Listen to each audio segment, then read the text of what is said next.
sort of algae bloom and some tall grass in the foreground.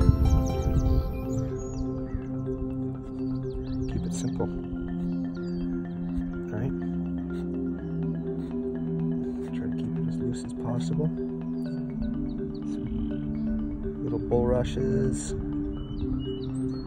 grass. Darkness underneath here. Can do that with the watercolor. The lighting's constantly changing, so I just try to visualize it and then from memory just go from there. Fluffy clouds. Put the watercolor there. This is the tree line. There's some stuff way up there. Okay, now got my little trusty kit. And I'm gonna work in some lights first through the yellow and some greens. It's a little awkward holding this, but I'll give it a whirl. Splash it in.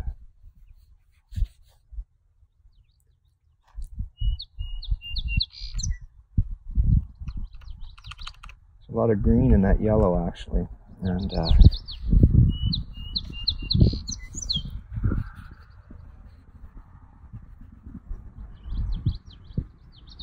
sort of flash it in.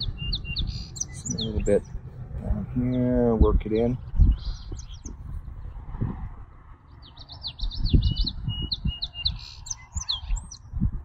Throw some greens. Gonna rinse this brush out once in a while. Great little brushes. The water's in the back end here. I'm going to say these bulrush tops are a little bit yellow. Just do it.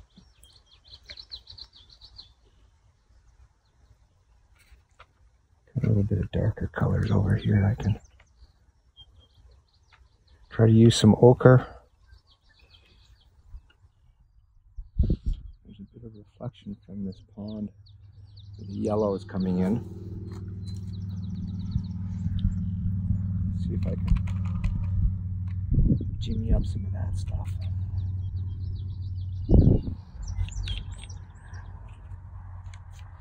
Everyone has their different style, right? So I really like to work quite loose. I don't try to gain a lot of detail. I tend to want it to look a little bit more impressionistic.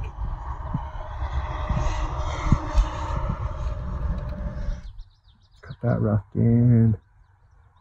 I'm going to play with the lake now. This is dark green. Let's see if I can get that working.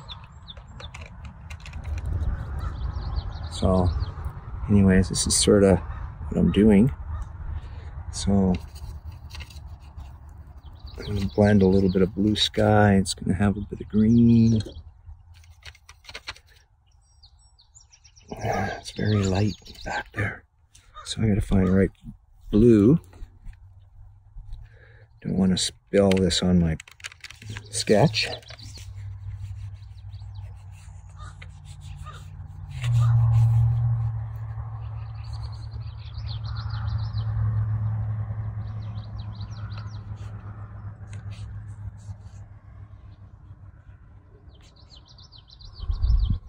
It's so easy to overwork it, so I'm just going to leave it like that. That's going to say that's clouds. And we're going to work the dark green. I can get one going here.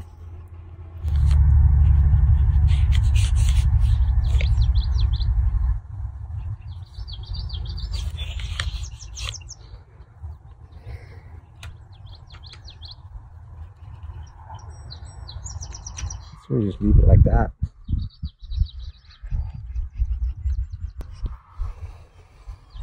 Good enough. Then I usually put my little mark down and I write a little where it's from, maybe even a GPS point. And there, that's what it is. Done. Let that dry for a second. Sometimes I even close the book just to blend everything in. So let's try that. So yeah, so now I'm just going to put in my little icon. I have a standard orange I use, orangey red, and then I have another sort of yellow ochre. It's a nice yellow, and then sometimes I just throw it in. See, it's sort of like that, eh? And then I sort of squish it down, and it does a little kiss registration, and I'll just leave that. And then my date, I usually, up here, I usually just use sort of a neutral gray, whatever's in the palette, and I just throw it in. Just my style. It's just the way I like to do my sketchbooks, and you know, basically how I document my work. Keep it fun. You can put a little bit there, why not? Yeah, so it's coming. It doesn't take me very long to do, and it's fairly loose. Some work and some don't. And since this is called Big Marsh Lake, that's what I'll call it. So, and Big Marsh. So,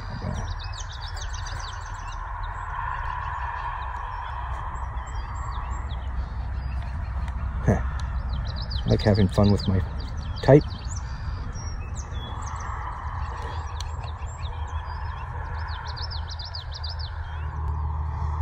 And I usually go in with a little bit of watercolor, give it sort of a drop shadow.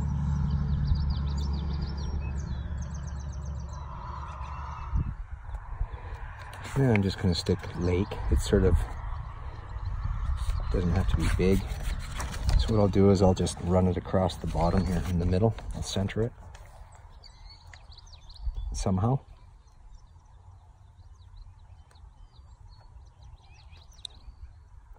Big Marsh Lake.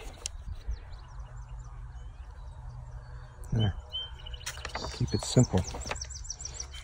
There, it's all documented.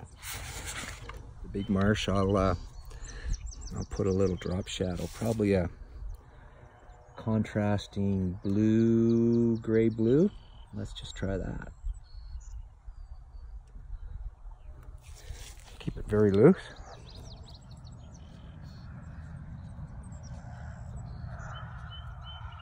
Just, you know, emphasizes it a little bit and blends it in with the actual drawing.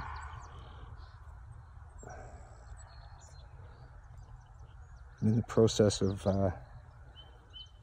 putting an online course together on travel sketching. Yeah. So there we go. Good enough.